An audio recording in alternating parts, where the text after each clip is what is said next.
Chonks now. Sue works this business with her partner, Sue Ogden. You run a leadership and management training company, and you're a magistrate as well, so a busy lady. Sue's a senior team leader, knocking on the doorstep of group leader. Now, Sue, I believe you mainly built your business through networking. What are the different forms of networking? All right, well, there are two sorts of networking as far as I'm concerned. There's the formal, that's the BNI and the for networking, the sorts of events that you go to on a regular basis. And then there's the informal, and I like the informal because it's all about just talking to people. And you know, that's free. You don't need to pay for that, and it's, you know, you could be stood in a queue in Safeways or Sainsbury's or whatever, in the doctor's surgery, in the hospital waiting room. I love networking on a train because you can't escape as easily. And whenever I get back from my journeys, because I travel quite a lot, I always tell someone, oh, you never guess who I met on this train, they're fabulous people, and you know, and you just take that conversation further on. You know, people talk about, you know, going to talk to your neighbours. I had a really lovely one. I've been moved into the house for 2 months, and the lady next door knocked on my door. And the first time she really spoke to me, and she said, "Oh, you're with BT?" Well, I looked at the Mini on the drive, and I said, "No, I'm with Utility Warehouse." She said, "Well, every time I'm on the phone," she said, "since you've moved in, there's interference." I said, "Maybe you ought to change your BT."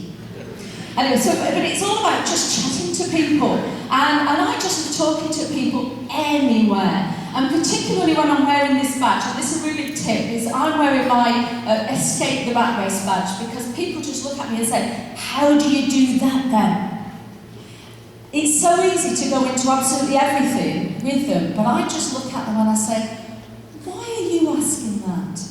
Why do you want to know that?" And I just shut up and wait, and you know, they tell you. And that's a fabulous opportunity for them making that next contact with them. Now, the second form, and the sort of tip that I want to give for the more formal networking, I don't do a lot of that, mainly because my business doesn't give me that sort of time on a regular basis. But I do go to lots of events where they do regular networking, and one of the things I'd say is always make your presentation short and always different every time. Don't try and tell them everything about Utility Warehouse all in one go. Give them little tasters each time, 2 or 3 minutes. And my group is a monthly group, and we meet at lunchtime. So every time we meet on our table, I put something really interesting underneath the saucer by everybody's food.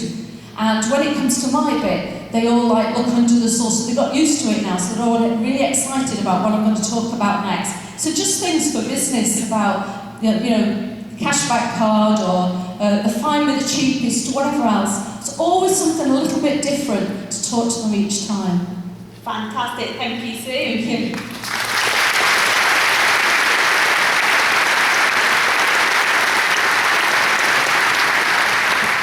Next up, we have the gorgeous Craig Casey. Craig's background. Oh, you're going to get a wolf whistle there.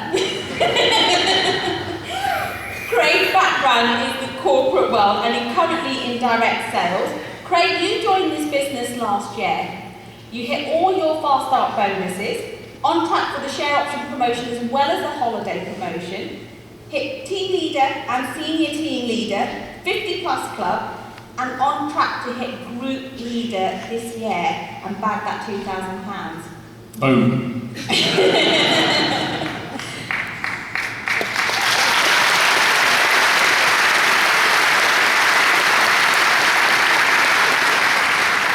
Now, Craig, I believe that you use referrals to build your business, and to show you guys just how powerful and effective these can be when done properly. You have nearly 100 distributors in your team. Can you share with us how many winner minis yourself or your team members have done?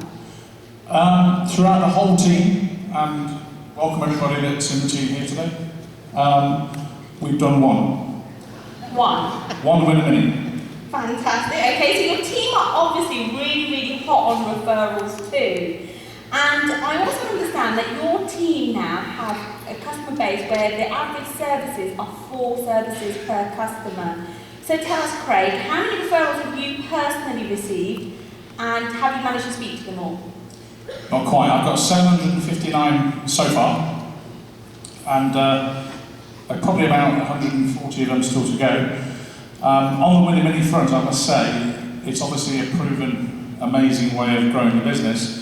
But with our team, we love referrals because you're sat in the home and there's never going to be a stronger desire for the customer to help you than when you're sat with them. So that's why we do a lot of referrals. Okay, brilliant. So how would you say are your top tips for getting referrals from customers? My first tip will be, when I'm sat with a customer, I always say thank you very much, obviously, for letting me see you today. Had it not been for a certain person, David and Sarah, perhaps I wouldn't be sat here now. But the main reason I'm actually here alongside this is that if you like what you see, and I'm pretty sure you will because I've never met anyone who doesn't like it, I'd like to pass me on. In other words, you introduce it. Because we don't introduce it, we don't remind them, and we don't then have an ability or a confidence to go through with it to the end. Brilliant. Okay, so you're introducing it right at the beginning and setting that expectation for them. Absolutely. Okay. A key thing that I want to get across here that Win Minis are absolutely fantastic for gathering customers and building our list. But as Craig and his team have proven, there's a real scope here to learn and practice the skills of asking for referrals as well. And that's something that Paul